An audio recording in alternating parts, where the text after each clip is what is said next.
अस्सलाम वालेकुम व्यूवर्स, कैसे हैं आप लोग। उम्मीद करती हूँ बिल्कुल खैरियत से होंगे। आज जी हम बहुत मज़े की रेसिपी बनाने लगे हैं। हम बनाने लगे हैं सिर्फ़ और सिर्फ आलू से आलू के चपली कबाब। बहुत मज़े के बनते हैं ये और बहुत क्रिस्पी बनते हैं।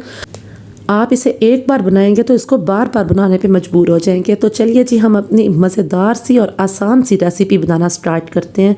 सबसे पहले जी हमने आलू ले लिए हैं, 4 से 5 आलू लिए हैं मैंने मीडियम साइज़ के, और इनको मैंने कद्दूकश करके ग्रेट करके ठंडे पानी में भिगो के रख दिया है। 2 से 3 मिनट के लिए हम इसे ठंडे पानी में भिगो के रखेंगे।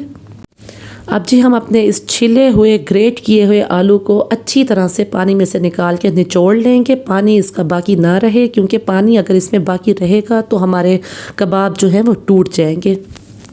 अच्छी तरह से इसका पानी हमने निकाल लेना है। आप अगर चाहें तो किसी बड़ी छन्नी से भी निकाल सकते हैं, कपड़े में भी निचोड़ सकते हैं, और ऐसे अगर आप हाथ से निचोड़ सकते हैं तो वो भी बेस्ट है। तो ये जी मैंने अपने सारे आलूओं को निचोड़ लिए। तो अब जी नेक्स्ट बारी आएगी इसमें मसाला ज़्यादा ऐड करने की। सबसे पहले मैं 1 खाने का चम्मच, ये जो नॉर्मली हम खाने के लिए यूज़ करते हैं चम्मच, ये 1 फुल चम्मच मैं इसमें मिर्च का ऐड कर रही हूँ, और हाफ़ चम्मच मैं इसमें और भी मिर्च का ऐड कर रही हूँ। 1.5 चम्मच मैंने मिर्च ऐड की, और यहाँ पे तकरीबन 1 चम्मच मैं नमक का ऐड कर रही हूँ। आधा चम्मच मैं इधर ज़ीरा ऐड कर रही हूँ, जो नॉर्मली गरम मसाले वाला ज़ीरा होता है। साथ में जी मैं इसमें ऐड कर रही हूँ हाफ़ चम्मच खुश्क धनिया का, साबित खुश्क धनिया।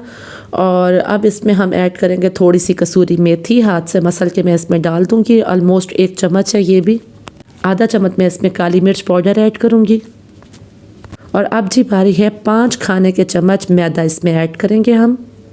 मैदे से हमारी टिक्कियाँ जो हैं, जो हमारे कबाब हैं, वो काफ़ी क्रिस्पी बनेंगे।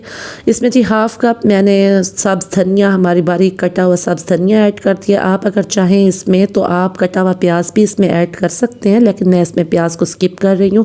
साथ में 1 चम्मच मैंने इसमें बेसन का ऐड किया, ये भी ऑप्शनल है। तो ये जी हमारी टिक्कियों का, हमारे कबाब का बिल्कुल बैटर अच्छी तरह से तैयार हो चुका है। तो अब हम इसको शेप दे देंगे, और साथ में 1 टमाटर का कतला हम इस पर लगा देंगे, क्योंकि ये चपली कबाब की ज़ीनत होती है। मीडियम फ्लेम पर हमने इसको फ्राई कर लिया, और कबाब हमारे बिल्कुल रेडी हो चुके हैं। चपली कबाब, मज़ेदार क्रिस्पी चपली कबाब हमारे रेडी हो चुके हैं। साथ में हमने इसके रायता बना लिया। आप अगर चाहें तो केचप से भी इसको सर्व कर सकते हैं। यकीन जाने बहुत टेस्टी बने हैं ये, बहुत क्रिस्पी बने हैं। आगे माह रमज़ान आ रहा है, इंशाल्लाह कल या परसों जो है पहला रोज़ा है, तो आप ज़रूर ट्राई कीजिएगा इफ्तार के टाइम भी। उम्मीद है आपको रेसिपी पसंद आई होगी। चैनल को सब्सक्राइब करना मत भूला करें, वीडियो को लाइक कर दिया करें, और बेल आइकन को भी लाजमी प्रेस कर दिया करें। मिलते हैं जी नेक्स्ट वीडियो में, तब तक के लिए अल्लाह हाफिज़।